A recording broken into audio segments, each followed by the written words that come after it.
Viewers আসসালামু আলাইকুম।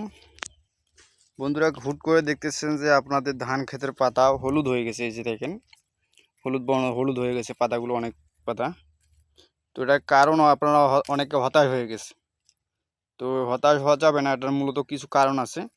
তো হুট করে কয়েকদিন ধরে দেখতে গিয়েছিলাম যে বৃষ্টি রোদ হচ্ছিল। তো রোদ হওয়ার পর হুট করে যে বৃষ্টিটা শুরু হয়েছে, হয়তো এটা টেকেল দেওয়া গাছের পক্ষে সম্ভব না। হুট করে হওয়াতে এই যে গাছের পাতাটার অবস্থাটা দেখেন কী অবস্থা হয়ে গেছে, মাথাটা অনেকটা পুড়ে গেছে। আর এই যে দেখেন হলুদ বর্ণ ধারণ করেছে।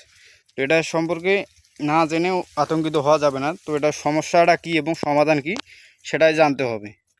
তো চলুন একটু সমস্যা এবং সমাধানটা জেনে আসি। তো বন্ধুরা, এই যে ধান গাছের পাতা এবং লাল এবং হলুদ হতে পারে আপনার রাসায়নিক বা আবহাওয়াজনিত কারণে। আপনার ক্ষেতে যদি নাইট্রোজেনের পরিমাণ কম হয় বা ইউরিয়ার পরিমাণ কম হয়, তাহলে দেখবেন যে আপনার পাতা এরকম লাল বা হলুদ বর্ণ ধারণ করতে পারে। তো আপনারা এই ক্ষেত্রে করবেন কি, নাইট্রোজেন বা ইউরিয়া প্রয়োগ করবেন। অথবা বর্তমান যেহেতু আপনার ধানের আর কি কাজ চলে আসছে, তো সেই হিসাবে আপনাদের ইউরিয়া প্রয়োগ না করাই ভালো। সেই ক্ষেত্রে আপনারা পটাশ প্রয়োগ করতে পারেন। পটাশের অভাবজনিত কারণে এই যে দেখেন পাতার সাইডগুলো পুড়ে গেছে, এই যে দেখেন। তো এই কারণে কিন্তু হতে পারে। তো আপনারা এখানে পটাশ প্রয়োগ করতে পারেন। তো পটাশ আপনারা কোনটা প্রয়োগ করবেন সেটা একটু জানতে হবে। তার আগে একটু আপনারা ইউরিয়া সম্পর্কে জানেন। যদি আপনারা এখানে ইউরিয়া দিয়ে দেন এই ক্ষেতে, তো বর্তমানে কিন্তু কাজ তো চলে এসছে। ইউরিয়া দিলে হবে কি, আপনাদের ধানের পাতার সংখ্যা বৃদ্ধি পাবে, গাছের পাতা বেড়ে যাবে এবং গাছ আরও লম্বা হবে এবং গাছ হালকা আরও নরম হয়ে যাবে। যেহেতু কাজ ধরে আসতেছে, গাছ কিন্তু এমনিতে অনেকটা নরম হয়ে গেছে।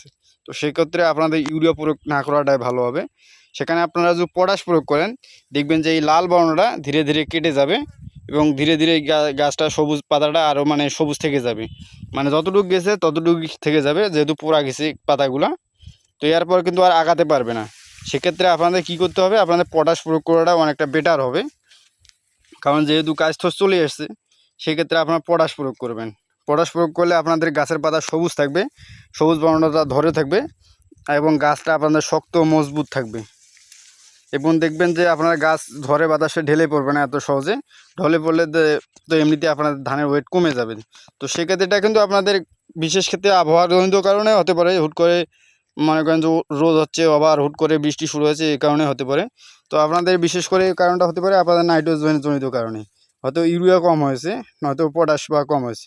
তো এই ক্ষেত্রে আপনাদের পটাশ দেওয়া বেশি ভালো হবে। পটাশ দিলে হবে আপনার গাছও মজবুত থাকবে এবং গাছের পাতাও ঠিক থাকবে, এতে ফলনও বেশি হবে। তো আপনারা বিশেষ করে পটাশ প্রয়োগ করবেন। পটাশ দিলে অনেকটা আপনাদের এটা ইমপ্রুভ হয়ে যাবে। দেখবেন যে পাতার সবুজ বর্ণটা ধীরে ধীরে চলে আসতেছে এবং লাল বর্ণটা আর থাকবে না। তো ভিউয়ার্স, আপনাদের ধান খেতে এরকম পাতা হলুদ হলে আপনারা ঘাবড়ে যাবেন না। অবশ্যই জানতে হবে যে কী কারণে এমনটা হচ্ছে। তো সবাই ভালো থাকবেন। আসসালামু আলাইকুম।